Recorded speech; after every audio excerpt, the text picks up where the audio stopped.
Hello friend, stock ideas channel में आपका स्वागत है। आज का वीडियो स्टार्ट करने से पहले मैं आपको एक डिस्क्लेमर दे देना चाहता हूँ। We are not SEBI register. हम सेबी रजिस्टर नहीं है। Take your decision before investing और कंसल्ट योर फाइनेंशियल एडवाइजर। आप इन्वेस्ट करने से पहले आप खुद का डिसीजन लीजिए और अपने फाइनेंशियल एडवाइजर से कंसल्ट कीजिए। तो चलो अब हम स्टार्ट करते हैं। आज के स्टॉक का नाम ही। तो उसके पहले हम वॉरेन बफेट का एक कोट पढ़ लेते हैं। The best chance to deploy capital is when things are going down. मतलब अगर शेयर की प्राइस गिर रही होगी, कोई कारण ना होते हुए गिर रहा होगा, तो तभी आप उसमें इन्वेस्ट करना चाहिए, ऐसे वॉरेन बफेट कहते। तो चलो हम अभी चार्ट देखते हैं इमामी का। मैंने प्रेजेंटेशन में ये चार्ट लगाया है, लेकिन हम डायरेक्टली वेबसाइट पे ही देखते हैं। तो यहाँ पे अगर हम टिकट टेप अगर ओपन करते हैं और इसमें इमामी का चार्ट ओपन करते हैं, तो यहाँ पे आप देख सकते हैं इसके 5 ईयर रिटर्न जो है सिर्फ 8.19% है। मतलब इसने 5 ईयर में कोई रिटर्न नहीं दिया है। लेकिन आप इसको कोविड में अगर आप देखते हैं 2020 में ये 156 पे चल रहा था, और 2021 में 586। मगर आप इसको रफ कैलकुलेट भी कर लेते हैं, ऑलमोस्ट 300% रिटर्न इसने दे दिए थे। इसका मतलब ये इमामी जैसे सेफ स्टॉक में जब गिरावट होती तब आप इसमें इन्वेस्ट करना चाहिए, तब आपने इसमें इन्वेस्ट करना चाहिए। तो अभी भी आप अगर देखते तो इसमें अभी का इसका टॉप है 564। ओके, तो ऑलमोस्ट 25% की गिरावट हो चुकी है इस स्टॉक के अंदर। तो आपको इसको कंसिडर करना चाहिए। तो ये चार्ट देख लिया हमने कोविड लेवल का। तो वैल्यूएशन अभी हम देखते हैं। तो वैल्यूएशन के लिए हम स्क्रीनर की वेबसाइट पे ही जाते हैं, तो इजी हो जाएगा समझने के लिए। अगर हम स्क्रीनर की वेबसाइट पे इमामी ओपन करते हैं, तो इसका मार्केट कैप अगर हम देखते हैं तो 18,000 करोड़ रुपीज़ का है। तो ऑलमोस्ट ये मिड मिड स्केल कंपनी है। ओके, करंट प्राइस 424 रुपीज़ चल रहा है। इसका हाई, लाइफ टाइम हाई 589 है, और ये लो 341 का है। ओके, तो इसका पी 25 है, इंडस्ट्री पी 36 है। मतलब इंडस्ट्री पी से काफ़ी सस्ता है, ये मिल रहा है।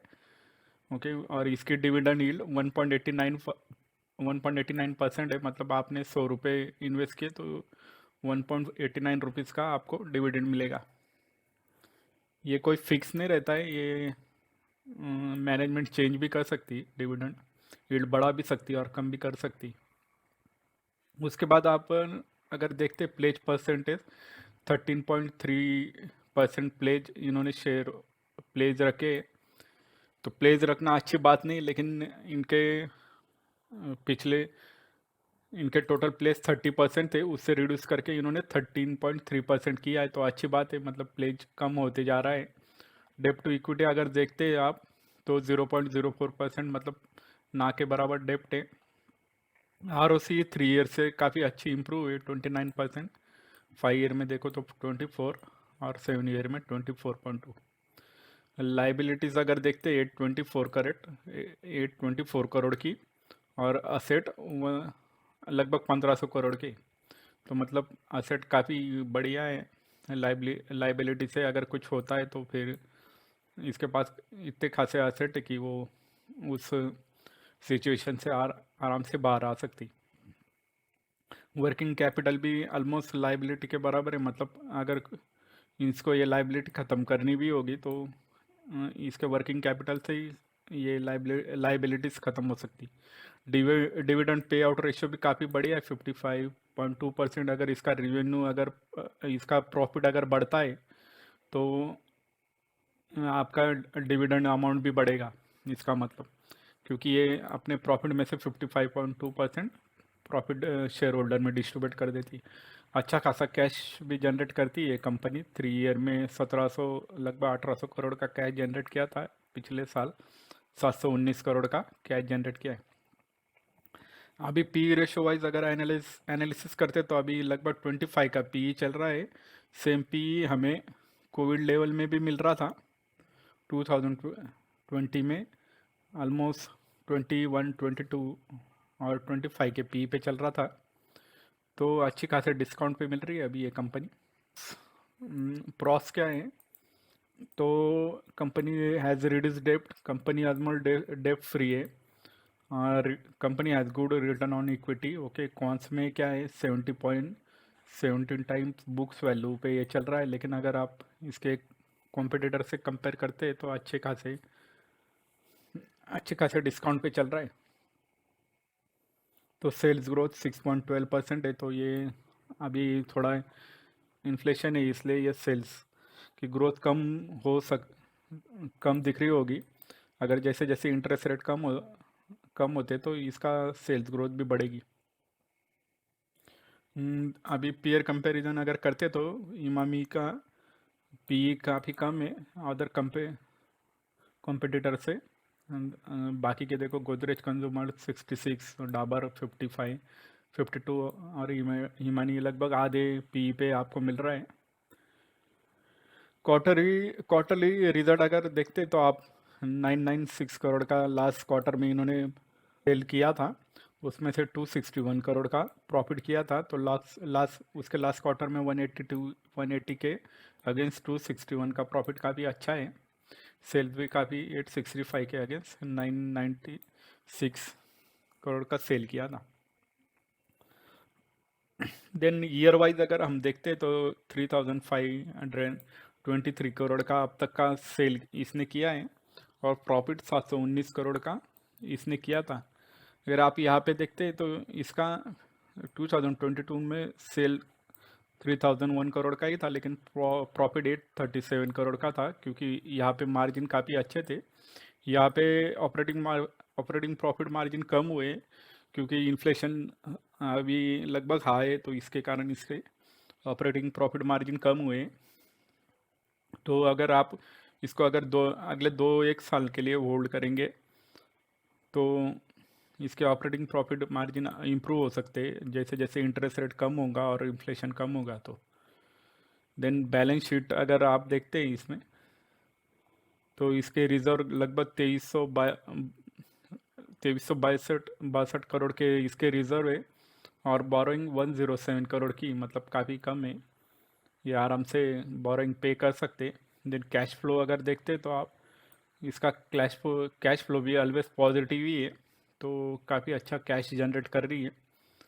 तो मोस्टली जो बड़े बड़े इन्वेस्टर होते कि वो यही कहते कि कंपनी कैश फ्लो जनरेटेड होनी चाहिए। अगर वो कंपनी कैश फ्लो जनरेट करती है तो वो किसी भी एनवायरनमेंट में सर्वाइव कर सकती। अगर कोई एनवायरनमेंट ख़राब हुआ, कोविड बीविड जैसा, तो उसमें ये कंपनियां सर्वाइव कर जाती। Then share holding pattern, promoter के पास लगभग 54% का स्टेक है, जो कि पिछले 2 क्वार्टर में बढ़ा है 54.52 से 54.84 करके। एफ आई एस ने भी काफ़ी 3-4 क्वार्टर से अपना स्टेक बढ़ाया है। अगर आप देख सकते तो 11.1 से 46.19 और 12.86। डी आई एस ने थोड़ा स्टेक कम किया है, लेकिन आप मतलब थोड़ा ऑब्जर्व करेंगे तो डी आई एस के पास भी काफ़ी अच्छा स्टेक है। पब्लिक के पास 8.35% स्टेक है, उसमें भी 2.13% स्टेक ये एविस ट्रेडिंग कंपनी ने बाय किया है। मतलब पब्लिक के पास ऑलमोस्ट 6% का ही स्टेक है। तो काफ़ी बढ़िया कंपनी, जिसमें F I S, D I S, promoter की होल्डिंग अच्छी है। देन अगर आप इसके बिजनेस का ओवरव्यू लेंगे, पीपीटी लास्ट प्रेजेंटेशन में जाते हैं, लास्ट क्वार्टर के ओवरव्यू लेंगे, तो इसके पास काफ़ी अच्छे ब्रांड है। जंडू का ये टूथपेस्ट, दंतवीर, देन गुड़गट करके एक प्रोडक्ट है इनका, आयुर्वेदिक प्रोडक्ट है। ऐसे ही काफ़ी अच्छे ब्रांड है इनके पास। देखिए नवरत्न जैसा, डर्मिकुल, ये भी ब्रांड इनका ही है। पेन मैनेजमेंट के अंदर Zandu balm, then fast relief, ये प्रोडक्ट्स है। देन हेल्थ केयर में च्यवनप्राश, हनी, देन बोरो प्लस भी ब्रांड इनका ही है। देन देखते केश किंग और मेल ग्रूमिंग के अंदर फेयर एंड सम, मतलब जो लगभग अच्छे अच्छे ब्रांड इनके पास है। स्ट्रेटेजिक इन्वेस्टमेंट में इन्होंने द मैन कंपनी और ब्रिलेरे नाम की एक कंपनी में इन्वेस्टमेंट किया है, जिसकी सेल्स ग्रोथ 80% है लास्ट 3 मंथ से, और 9 मंथ से 112% की ग्रोथ है। देन अग्निबाम भी इनका एक प्रोडक्ट है। आप देख सकते हैं इनके ये प्रोडक्ट्स, ये आयुर्वेदिक सिरप है। अभी इसके ब्रांड एम्बेसडर हम कह सकते हैं, जो इनके प्रोडक्ट की ऐड करते हैं, उसमें बॉबी देओल, सलमान खान, देन कैटरीना कैफ एक्सेट्रा, अक्षय कुमार, काफ़ी बढ़िया बढ़िया नाम है जिससे ये अपनी ब्रांडिंग करते हैं। तो काफ़ी अच्छा प्रेजेंस है इसका इंडियन मार्केट में। देन इसने ला लास्ट क्वार्टर में इसने डिविडेंड डिक्लेयर किया था 4 रुपीज़ पर शेयर का। तो फेस वैल्यू पे 400% का इन्होंने डिविडेंड दिया था। टोटल डिविडेंड 174 करोड़ का डिविडेंड इन्होंने डिस्ट्रीब्यूट किया था। तो अभी हम पीपीटी पे जाते फिर से। तो वैल्यूएशन हमने देख ली, पी रेशो को भी चेक किया, बिजनेस भी चेक कर लिया। तो इसके पॉजिटिव पॉइंट्स क्या है? Promoter pledging reduce to 15% from 30%। 30% से इसकी प्रोमोटर प्लेजिंग कम होके 15, अभी तो 13.3% पे ही रह गई है। Then company is almost debt free है, तो इसके ऊपर कोई कर्जा नहीं। कंपनी हैज़ गुड ब्रांड्स, आपने देखा ही होगा कंपनी के पास काफ़ी बढ़िया बढ़िया ब्रांड्स है। Company has good presence in domestic market, तो डोमेस्टिक मार्केट में अच्छा प्रेजेंस है। आपको पता ही होगा सब इनके प्रोडक्ट्स के बारे में, आपने कभी ना कभी तो सुना ही होगा और परचेज भी किया होगा। रिस्क, द इसकी मेन रिस्क क्या है? The product portfolio is seasonal in nature, मतलब इनका ज़्यादा करके सेल लेना विंटर में ही होता है। तो आप अगर इसको अगला विंटर चालू होने से पहले 3-4 महीने पहले अगर इसको ख़रीद लेते तो आपको अच्छा रिटर्न मिल सकता है।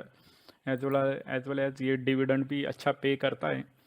तो डिविडेंड भी काफ़ी इंपॉर्टेंट रोल प्ले करता है। अगर मार्केट जब गिरता है तो आपको होल्ड करने में एक पॉजिटिव पॉइंट होता है कि मतलब आप कम से कम होल्ड करके आपको डिविडेंड इनकम तो भी आती रहेगी गिरे हुए मार्केट में। तो ये था आज का शेयर। अगर आपको अच्छा लगे तो आप इसको कंसिडर करते, लेकिन इन्वेस्टमेंट करने से पहले आप अपने एडवाइज़र से और आप खुद का डिसीजन ले, क्योंकि मैं गलत भी हो सकता हूँ। Thank you for watching my video. Please like, share and subscribe my channel.